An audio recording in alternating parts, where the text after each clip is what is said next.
Welcome to another episode of Comics and Sweet Tea. Hope you guys are doing well. Can't thank you guys enough, all you new followers and old followers. Thank you so much for staying with me. I guess that means we're doing something right. Just hey, share the channel, guys. We're just trying to get the word out on all these awesome creators. This isn't about me. This is about my guest. This is why I do this.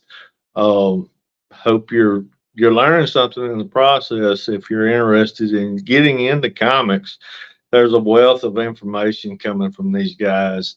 And if you sort through all the bullshit that we talk, there's a lot of stuff in there that will be helpful to you as a creator coming out, or even if you're established. There's a lot of stuff in here. So watch some episodes. I like to go back and watch them from time to time just to pick up some stuff myself because I don't nowhere near know everything I need to know. But anyway, uh, one more thing. Shout out to all you backers that jumped on in days. You guys are absolutely incredible.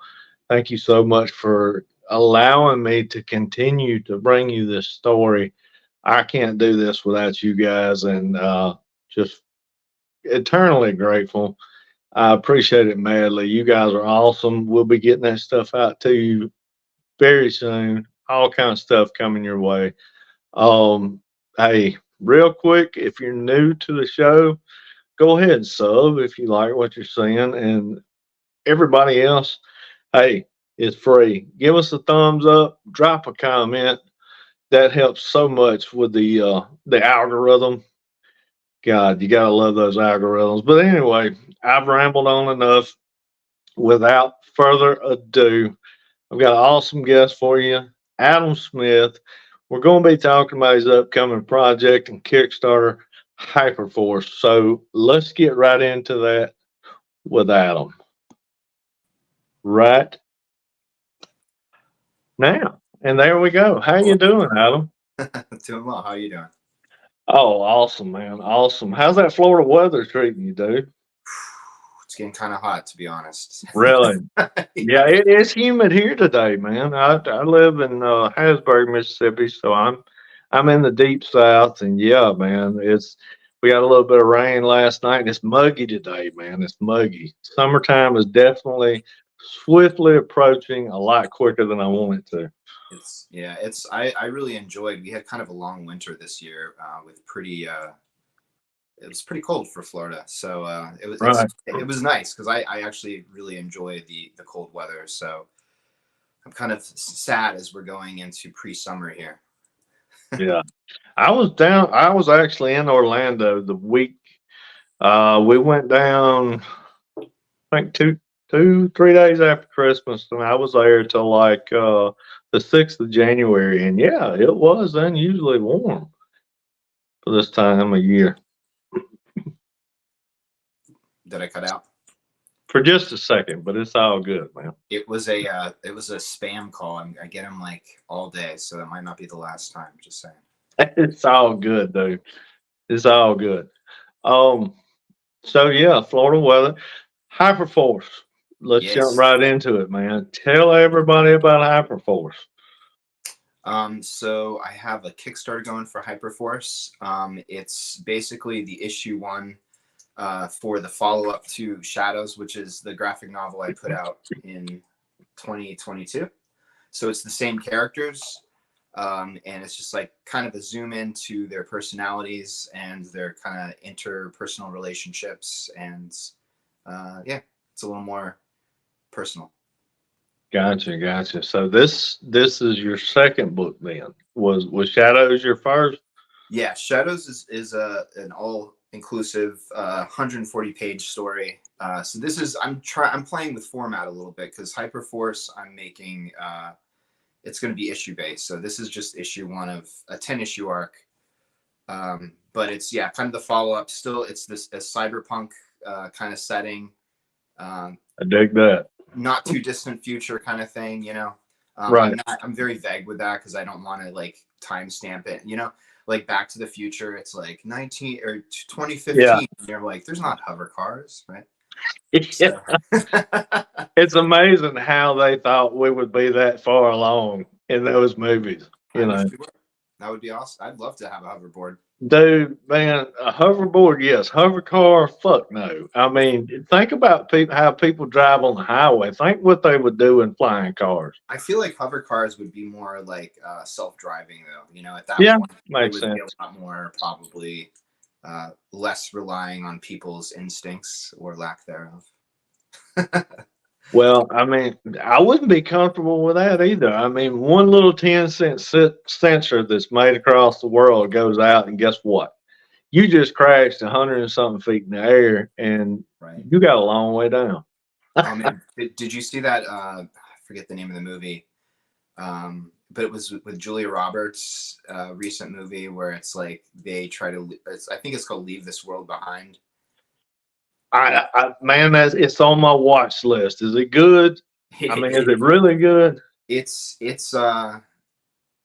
there's good parts of it. It's not the best movie, but it's not the worst movie by any means. But it's definitely a pretty realistic possibility for something that could happen in the near future. Wow. It's Wow. scary. It's scary to be honest, but it's good. It's a cool movie. I liked it.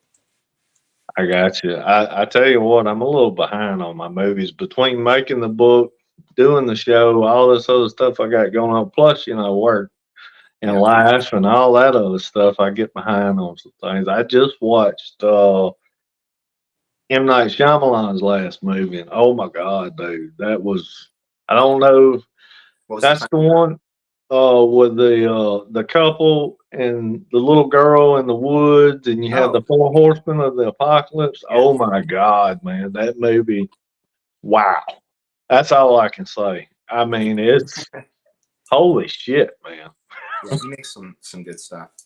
He really does, and I think it was more back to form. I when he first burst on the scene, I believe Unbreakable. I think that was his first one.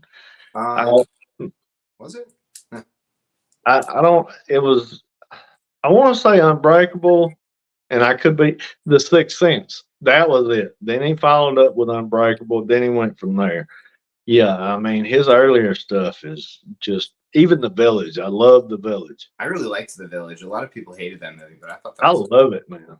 I didn't really like Lady in the Water. That was one I was not too fond That of. was a weak one. Yeah, Yeah. that and The Happening with Mark Wahlberg. That movie was shit. I don't care what anybody says. I mean, it had. I remember going to watch it in the theaters when it first come out. Me and my wife, and a few minutes into it, and all these folks are starting. Everything start. The Happening is taking place. And we were like, "What the hell is this?" And by the end of the movie, we were still like, what the hell is it? It was just bullshit. But anyway, but I love his storytelling, his style. You Yeah. know, it. Who would you compare your storytelling style to? Somebody actually recently compared me to Alan Moore, and I was like, really? Oh, wow. And I don't know if that's That's true. high praise, man. I'm keeping it because I love Alan Moore. Mm. So I will take that and I will harness it. No, I don't know. It's storytelling. I'm kind of all over the place, honestly, because I try to change the style with the project a lot of times. Right. And something I've said recently is that I always kind of considered myself more of an artist than a storyteller. But now looking back on it, I've always been a storyteller. So Gotcha. I just did different kind of forms of media like songwriting or poetry or even when I was like doing more visual art, like I was doing like storyboarding stuff, and so I was always storytelling. I was just Gotcha. approaching it with different things. So, but I know that not to be a cop out answer, but it's kind of been all over the place. To be And honest. I completely get that, man. I mean, it really, you nailed it. I mean, the tone changes for whatever you're telling. You know, I mean, you take a totally different approach to it. You know, I'm as soon as I get through with this latest chapter of End of Days, I'm going to be diving head first into my first sci-fi book. And I mean, from what little bit of writing I've done on that, it's a complete. I'm having to approach it like a totally different animal. You know, so I get that. Yes. I mean, I think it's important to kind of, rebrand and freshen up and, just change, switch it up for your own, just as an artist, just to like, Right. keep it You don't fresh want for things yourself. to get stale. Right. Right. Exactly. Yeah. I never like being too comfortable with what I'm doing. I always try to Yeah. be slightly outside of my comfort zone because it keeps me kind of on my toes. And if I get too complacent or comfortable, I that's when I stop being creative, I Right. kind of get okay with it. I'm like, and then nothing interesting comes out of me, kind of thing. At least from what I feel. I got you. So let's see how I want to word this. Okay, when you're approaching your work, do you do like a full script on the book first, or do you kind of use a loose plot? Do you use the Marvel method and then and start working on it, and then come back and put the fine details in the story? Kind of walk us through your approach on the book. So for Shadows, which was the full length, the trade, um, I actually before I started writing a script for it, and I was kind of storyboarding it out at the same time. Right. But I read a couple different books on how to write graphic novels because I was like, I want to get a little more, history on this and what people feel like is the best way. And I read three different books. The one I really kind of hung on the words of was from Brian Michael Bendis, and it was I forget the title of it. I think I want to say Words for Pictures is what it was called. Gotcha. But it was he kind of presented both ways, like the Marvel way and the more like traditional script way. And I Right. want to say I did kind of a combination of that because I did write out a whole script. But what I did was I didn't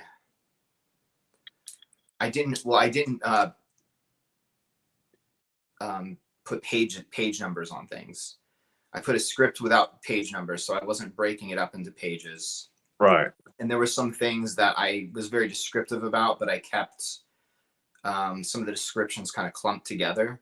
So it was more like, this is kind of what I want to see to give like the artist who was JC Grande for that, give him a little more like leeway into his imagination. So it's not like, it must be this, it must be this. I mean, I set like pretty solid guidelines because these characters I've had drawn out and backstories for and stuff since I was a little kid. So I had like very specific ideas I wanted to convey, but Right. I wanted to try to do like a mixture of the Marvel way where I like, because I feel like, if there's somebody who's going to be working on something that's not theirs specifically, they should have the freedom to be able to be creative and enjoy it in their own way. So I didn't want to make it Right. like Yeah, you didn't want to do a Claremont on them. And right. yeah. It's He's midday. right. There's a little a slight wind, trees rustling, leaves. Yeah. Right. And not to say I didn't have some of that because I did, but I did leave a lot of room for interpretation. And in those kind of scenes, he and I would have, FaceTimes or whatever and kind of talk about our visions and kind of compromise on things too. So Right. kind of left it open, like Marvel way-ish for that. But I didn't do it where I was just like, Spider-Man jumps, Spider-Man, and Yeah. figure it out. I got. Yeah. Spider-Man, thwip, skyline, cityscape. Mhm. Go with it. Action. Right. Yeah. Yeah. I tell you, I mean, everybody looks at it different. And, I look at it more in a visual medium. it's like I've said this 1,000 times. I look at it when I start doing a book, I look at it like a director. You know, I'm thinking I sometimes I use the marble method, sometimes I use script form, but any way I do it, when I'm reading the material and kind of getting it together, I'm automatically thinking, okay, what angle do I want this panel shot from? Do I okay, where do I want the camera here? Do I want it coming down? Do I, you know what I'm saying? Do Right. you run into that a lot? Do Absolutely. you tend you get bogged down in it sometimes, overthinking it? I mean, I think I don't know. I guess it's like you said, it's different for everybody and each project too. But I'm very I can really visualize things. Actually, I just recently found out that not everybody can do that. I didn't realize that people can't picture things in their heads, even if it's described to them sometimes, which as Right. an adult blew my mind. I was like, this whole time, my whole life, I thought everyone could do this. But I Wow. can be Yeah. very, I can figure out in my head, and I usually do before it even gets out on paper or whatever, whether it's words or pictures or whatever. Um, so I kind of have that, I guess, that vision as far as like where I want the perspective to be, kind of what I want to happen, the transitions and all of that. I have a lot of that happen inside before I kind of marinate on it. You know, any story, anything I've done, I kind of like let it sit, incubate the incubation process, right? Before I Right. actually execute it. So it's I got usually, and I do run into that. Like, I think a lot of directors would probably understand the whole, and I think, you know, comic books being made into movies and shows and stuff like that, like I think that's a pretty easy transition, because especially if you Oh do it God, in script your form. storyboards are done for them. I mean, Right, that's exactly. the And big then the part of it's out of the way. composition, yeah, exactly. So I don't know. It's I think it's pretty similar, honestly. It's very similar. I totally agree with that. So, you mentioned Bendis. I've got a Mhm. question for you. Now, do you? Okay, Bendis gets a lot of hate. He doesn't get Yeah. as much as he used to, but you know, a lot of people used to shit all over him because they claimed he was taking the action out of comics because, and correct me if I'm wrong, but it seemed like he went out on a bet. Somebody bet him that he couldn't do a whole book like just uh conversation, you know, just talking heads. And he took the bet and he did it. The whole book was just basically a sitcom. You know, they're just sitting around shooting the shit. And if I'm not mistaken, that might have been an Avengers book. I think I have it somewhere, but I just vaguely remember the story. But I mean, the character building that he was able to do, I mean, is just incredible. What side of the conversation do you sit on with it? Do you think he's just you think he's full of shit, or do you think he introduced something that comics needed and give it a breath of fresh air? You know, that's a good question. I don't have the hate for a lot of things that people seem to online. I look at things and I'm like, man, why are people so mad at this? You know, Yeah, exactly. You can't do anything without somebody shitting on it nowadays. It I think doesn't matter what it is. there's room for both. Honestly, I think it Yeah, depends on what you're trying to convey, and I think a story, like if it's issue based, especially, one issue can be more talking heads, and one issue can be more, you know, balls to the walls action. You know, I mean, it just right. really depends on like where the story's taking you, and actually, so like in the Shadows book, it's a little bit. I said it was zoomed in for Hyperforce, so it's kind of that. So the Shadows book is more like an overview. You see the action, the anti-heroes, the, you know, all of the things happening. And then Hyperforce issue 1 is a zoom into more of their like kind of prodding each other and a little, you know, Right. like More having character driven. conversations. Yeah. There's a scene where they're just sitting at a coffee shop talking and kind of bullshitting. I mean, that wouldn't have been in Shadows, you know, but it's just like a different you know, perspective, you know. It's Right. a closer. So I think there's room for both, really. I guess I sit on the fence is where I say. Gotcha. Gotcha. Hey, that's fair. I Yeah. totally respect that. So the book, it'll release.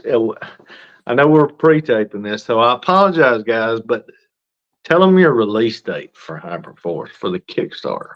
So the Kickstarter is live starting February 27th, Tuesday, February 27th. So, yeah, so it's going to be a month. Yeah, I'm excited about it.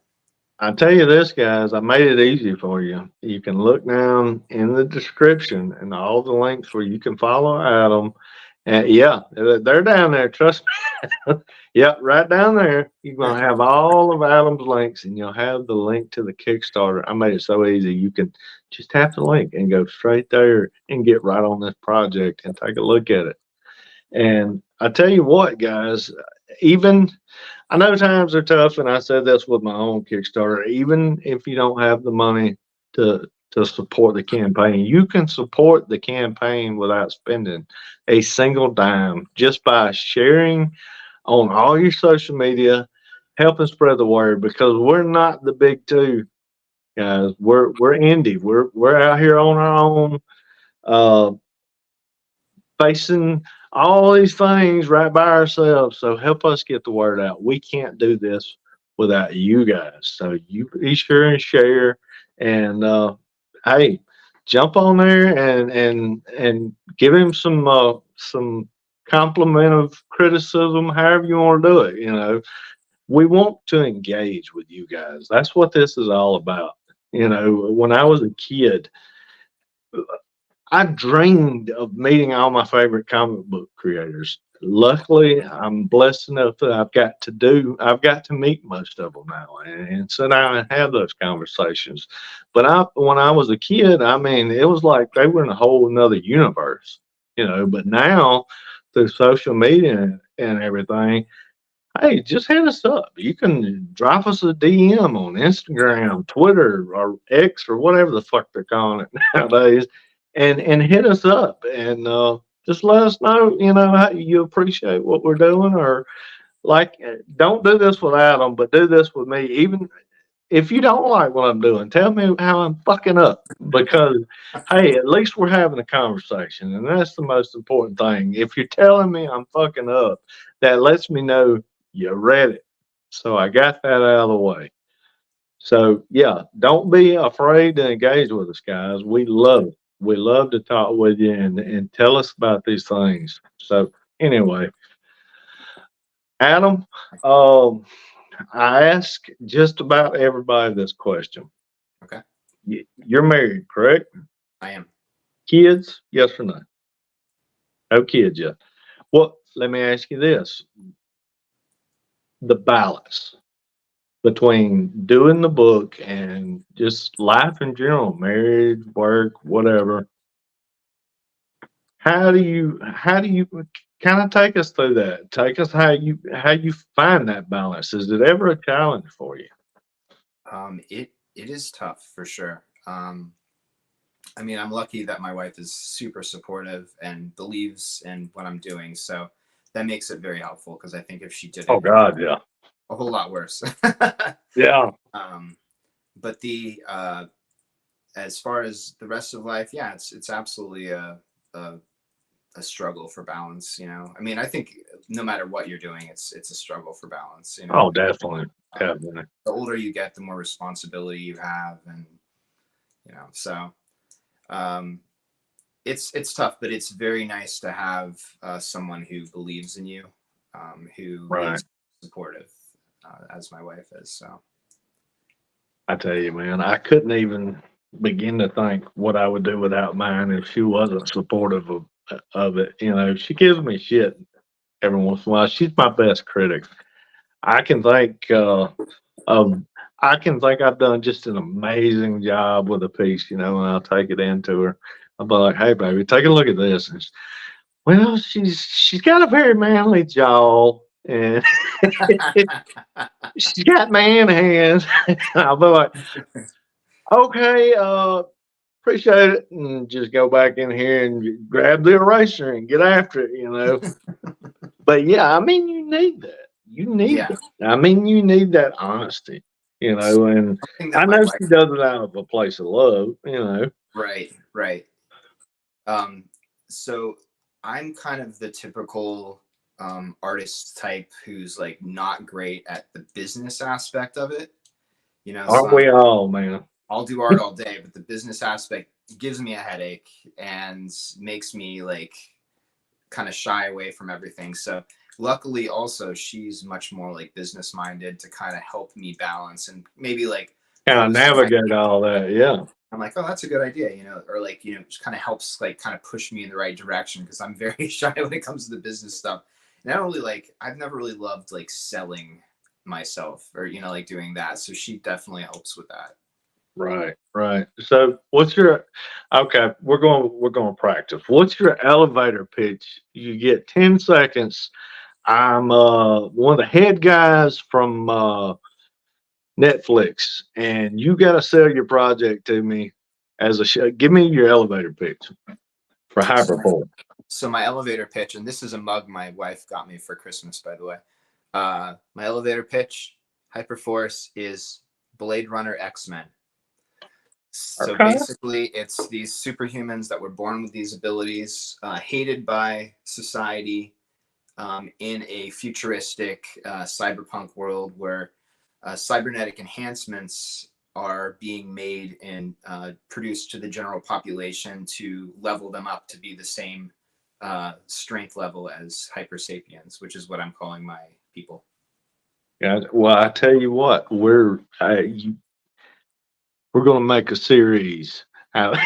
No, you sold me, man. I love it. Yeah, just fantastic, man. And you said you've been sitting on this since you were a kid, correct? Yes, Wow. yeah. So these characters, iterations of them, maybe not the same. Might have changed their names or like their costumes or whatnot, you know, since the '90s. But yeah, I've here's a little thing that I. This is my drawing of the team. Oh, Um, wow. so Okay. it's this isn't the art that you'll see in the book, but these are my characters as I've drawn them. So Gotcha. these are people, you know, that I've had like backstories for, and since I was very young. And actually, I just found out recently that I created three of them actually the same year that Deadpool was created. Oh, wow. They just haven't been famous. So like because Rob Liefeld just retired from Yeah, I seen being, that. Yeah, yeah. from So he's Deadpool. Yeah. like, I'm just getting started. Yeah. I tell you, man, I remember that 501 Levi's commercial when Liefeld hit the scene. I was like, oh wow, comics are cool now, because Yeah, I had followed it ever since I was a kid, and I knew who Liefeld was, but nobody else did. And then I was telling my buddy, he does X Force. He used to do New Mutants. That's Rob Liefeld. yeah. It's crazy how much has changed in just say we're not going to say 40, we'll say 30 years. Just say 30 years. Comics are cool. I mean, they're part of the zeitgeist, man. I Yeah, mean, it's popular culture now. very popular. Comics and comic related stuff. As a kid, well, I was a teenager in the 90s. I mean, you were the furthest thing from cool if you collected comic books. I mean, you had little pockets, but you didn't let that shit get out. You stayed. You'd get with your little pocket group, and y'all would nerd out on the comics. But once you got amongst your other buddies, all the comic talk just Yeah, gone. no, it's very true. And you know, like back in the day, like when we were kids, like if there was like a girl you liked or something, like never tell her that you. Oh God, no. But now you can relate, like, oh, I love that title too, kind of thing. Like, Yeah, go to the comic shop together. Make it a date. You yeah. know, it's crazy how much things have changed. So, what got you into comics? What do you remember your first comic that just blew your mind and you was like, "Oh yeah, this is what I want to do." When I first got into comics, I was really into Batman. That was like my main, like, Batman, Batman and Robin, like all that Yeah, stuff. Um, that was how it started. But what really got me into comics and like really got me into like wanting to push my own characters forward was Spawn. Spawn was, and I loved other things too. I was into Spider-Man and X-Men and that kind of stuff. Never was a big Avengers fan, to be honest. But Spawn was like, man, that comic was cool. And I know people hate on like Todd McFarlane's storytelling and all that, but like those images that he did, They're and incredible. He changed the game, man. yeah, it really was. And just like as a kid, just like looking at that, and really Image Comics in general, like a lot of, because Liefeld actually went over to Image and he did Prophet, and then there was Youngblood. Youngblood. J. Scott Campbell did Gen 13. Yeah, that was it. Yep. Yeah. And like there were just some really like interesting titles that were like different, kind of like offshoots of stuff you've kind of seen in Marvel, but this was like more adult and more like outside the box. Right. It was, that stuff just really like, I was like, you know what, I can do this too. And knowing that they were not one of the big two and they were like making it and it was creator owned, I was like, I want to do that. So that was, I think it was the whole Image Comics movement that really like got me interested and like, I want to do this, you know? I tell you, it's interesting you bring that up, and I've looked at it and I thought about it. You know, the pandemic kind of done something. I won't say as hyped as what Image was, because Image just, that was a total game changer. They come on the scene, they kicked the door off the hinges and said, "Okay, we're going to do our own thing," you know. And nobody had ever really challenged Marvel and DC like that. And Image come out of the gate swinging, man. I mean, hit after hit after hit. And They were hey, good. the They were, story, the stories were not great. Let's be honest. The writing, you had a few hidden gems in there, but they were few and far between. It was more visually driven because every one of those guys were fucking superstar artists, you know. But I thought about it, you know, the pandemic, you had all these independent creators that were sitting around, or they might not even been independent creators yet. They were just guys, you know, like me, middle-aged man. I always wanted to get into comics. I always had this idea, you know, for a book. And I had the time and I had the resources to sit down and do it, you know. And it was a very strange thing that happened. All these people at one time, it was almost like a indie renaissance, kind of similar to Image. We're not going to say that hyped, but I mean, it was on level with it I know what in you're some saying. ways. I think, yeah, I think that, you know, personally, I loved the pandemic. Like a lot of people are like, I want to go outside. I want to talk to people. I've Yeah, never been like a huge, like go out in the crowds type person. So I right. was like, yeah, this is great. This is just another day, but I don't need to make excuses that I can't hang out with people that are asking to, you know, get together. It's like, I could just, Can't, guys. Yeah, hey, you know the rules. We're not supposed to hang out. Yeah. can't get in within, My bad. Hey, it is what it is. I have no control. but yeah, I got a lot done during the pandemic, and actually, that I can tell you a little story is that so the reason I'm not a better artist than I am is because when I was in my early teens, like 14, 15, I got really into music and songwriting, and I kind of shelved the comic stuff Right. because back then that wasn't cool and I was trying to fit Exactly. in and whatever. So I kind of like took a big shift and focused on music and had a great, it was like I was into it for like a decade or so and Oh, did a wow. lot of that. Almost got signed to Warner Brothers Records, came this Holy close, shit, dude. flown out to LA and performed for the CEO of Warner Brothers Music and all that, and got the bad email. It wasn't face to face. They're like, unfortunately, we wasted your time. No, it was a great experience.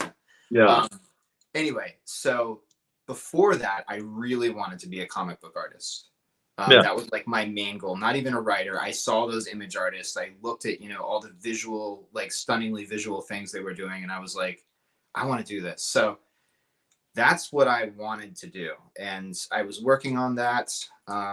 So I remember at the time, that was during Age of Apocalypse too, in Marvel. Oh, wow. Yeah. And one of the writers from Age of Apocalypse, Scott Lobdell, I know. Yep. I wrote him a letter, and I sent a lot of my characters. I like enclosed like copies of my characters, a lot of them that are in the Shadows book actually. Right. And I was like, hey, I would be awesome if you like any of these, you should add them to the X-Men roster for Age of Apocalypse. I'd love for them to be on the X-Men team, kind of thing. Here, their I like set their powers out and everything like that. I'm like, please use whatever you want. You have my permission. And I was just a kid writing, like fanboying, writing from a title that I loved. But he wrote back and he said, hey, dude, unfortunately, basically, we can't use these for copyright reasons and all of that, but keep with it. And he sent me a book, How to Draw the Marvel Way, which was super cool. And I kept it, and I kept the note from him and everything and put it, saved it away. And so fast forward to post me shifting the music and all of that. Right. The pandemic, he was on Instagram. I don't think he is anymore, but at the time he was on Instagram, and I messaged him and I was like, hey, I don't know if you remember me, but this is a letter you wrote to me. I like took a picture, and he's like, oh dude, I remember you. And he invited me to like be a part of this collaborative project that they were doing during the pandemic with all these indie artists and kind of pulling it together. Yeah. So I got to kind of work with him on some stuff that he was doing, and that's awesome. Yeah. So I did like a little comic strip called Beyond Shadows, and it was part of his project. It was Vox Populi with him and Frank Hanna, and so that's kind of how I got like really into doing the Shadows thing, and I was already writing like the Shadows script, but that made me like very much more enthused about it. So yeah, that was really cool. And the pandemic that wouldn't have happened, in my opinion, if the pandemic didn't happen. Gotcha. If the pandemic kind of like afforded that opportunity. It's like a perfect storm, basically. Yeah. So incredible, man. Yeah. So what do you think, if you could go back to your young teenage self that had wrote that letter, Mhm. and tell them, hey, you got to work with him. You actually talked to him about that letter. What do you think your younger self would say to your older self? Like, we did it. No, my younger self would be like, so you didn't transition to music? Yeah. Awesome, man. No, buddy, awesome. I left it behind. Yeah. No, I there are parts of me. I mean, I really had a great time with all the like my musical journey, and not that it's over necessarily, but it's not like my focus at this point in my life. And I'm older now, people want, even when I went to Warner Brothers, I had to kind of fib my age a little bit because they really don't want people above the age of 23. I think I was like 28 or something like that at the time. Wow. Gotcha. Yeah. So, I had to say I was younger, but well, I was having a conversation with a friend of mine not too long ago, and a question he asked stuck with me. So I'm going to ask you. All right, out of all your favorite artists of all time, you get one cover that they do for your book. One. Only one. Who does the cover? The variant cover for you? For this specific book that I'm putting out? Or for this book? I'm gonna go with Jim Lee. Good answer. Good answer. Jim Lee would be a good artist for this for sure. Jim, if you're watching. Yeah, there you go. Hey, I know you're not busy, Jim. Hey, Jim. Holler at him. He's got a proposition for you. Got a great book. I know you're running DC and everything, but could you just Hey, yeah, he's a figurehead. It's just a name on the door. He's not busy. He can get to that cover. you're still drawing, right, buddy? Actually, I seen today. Okay, so you know they're re-releasing the Marvel and DC crossovers, Amalgam, all of that is coming back. Mm-hmm. Jim Lee just done a cover for one of them, a new cover, a Nice. variant, and dude, you get a chance, look it up. He, Okay. what was it? Dark Claw? Wasn't that the one Batman and Wolverine mixed? I think it was Dark Claw. Yeah, He's front and center on the cover. Dude, you get a chance, check it out. It was fucking awesome. that sounds It awesome. it immediately took me back to the 90s when I seen that. Well, I mean, he's drawn Wolverine and Batman, so he's definitely Yeah, the guy to do it. You know. definitely. I mean, he's God, man. His body of work is just it's fucking impressive. You Yeah. know, I look at artists like I mean McFarlane still draws, don't get me wrong, but I mean he took a lot of time off and understandably so. But I mean he's built an empire out of his toy company. I mean, good lord. Yeah, he's more focused on the toys, which are awesome, by the way. His They're toys, incredible. They really are. It's amazing what he's done. But yeah. I mean, you look at all those powerhouse artists from the days, you think who's more consistent, who's done more consistent work than Jim Lee? I can't name any of them out of those He's guys. up there. He's definitely, if he's not number one, he's number two, probably. Yeah. Yeah, definitely. I mean, Liefeld, he vanished off the face of the earth for years. Silvestri vanished off the face of the earth. I mean, a lot of them, they just kind of, they're coming back. I mean, they really are. Liefeld's come back here with a vengeance, I'd say, within the last 10 years. Mm-hmm. You know, and I mean, Silvestri, he just did the Deadly Duo that I think it was 8 issues, 7 or 8 issues. Anyway, that kind of one shot Superman tale where the Joker and Batman teamed up. Mm-hmm. I haven't even sat down and read it yet. I've got it, and it's in my pile along with all my long box basically of Kickstarters that I haven't read yet. I'm just so far behind on everything, but yeah, man, I tell you. So anyway, I think I've taken up enough of your time. I think do you want to plug anything other than the book? Anything? Tell everybody where they can find you at. It's going to be down here in the description, guys, but definitely. So AdamMatthewSmith.com is my website, and I've made it pretty simple for everybody. Where if you type in Adam Matthew Smith, or it's a / Adam Matthew Smith, pretty much on anything from TikTok to Instagram to whatever. I'm on X, but I don't use it. I deleted the app. Don't even talk to me on Me it. too. Yeah. Yeah, it's a shit show. It's like a damn dumpster fire, man. It's X'd out. One more question. One more thing. Sorry to interrupt.